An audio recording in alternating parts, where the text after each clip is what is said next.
అలాగే నీళ్ళని పంప్ చేయడానికి ప్లానింగ్ చేస్తున్నాం. Then ending. ఇక్కడ ఇంకొకటి ఏంటంటే వీళ్ళు ఆలోచించాల్సింది కూడా భవిష్యత్తును దృష్టిలో పెట్టుకుని వీళ్ళు రిజర్వాయర్ కడతామంటున్నారు. రిజర్వాయర్లో వాటర్ని ఎక్కడికి ఇస్తారనేది కూడా తెలుసుకోవాలి. నన్ను అడిగితే ముందే ఇప్పుడే డిసైడ్ చేసుకోవాలి.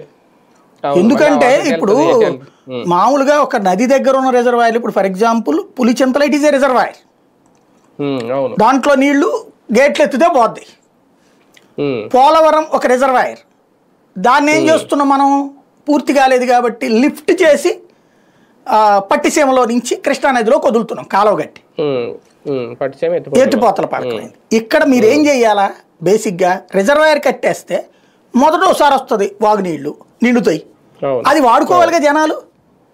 అంటే నువ్వు ఆ నీళ్ళ దగ్గర దాన్ని ఏమనాలా, డ్రింకింగ్ వాటర్ సిస్టము ఏదన్నా పెట్టి ఈ నీళ్ళని శుద్ధి చేసి చుట్టుపక్కల ఊళ్ళకి నీ పేరు శాశ్వతంగా చెప్పుకుంటారు. ఇప్పటికీ ఊరు ఎక్స్పాండ్ అయిపోయింది గుంటూరు. ఒకప్పుడు గుంటూరు అంటే అదేది ఏసీ కాలేజీ దాటితే ఏముండేది కాదు, జేకేసీ కాలేజీ అదంతా కూడా ఊరి చివరి కింద లెక్క ఇవన్నీ.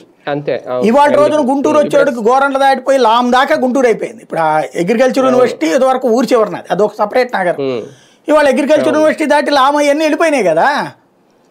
కాబట్టి ఆ ఏరియాలకు మంచినీళ్ళు లేవు. ఇప్పుడు కొత్త వెంచర్లు వేసిన చోట్ల చాలా చోట్ల మంచినీళ్ళు సరఫరా లేదు.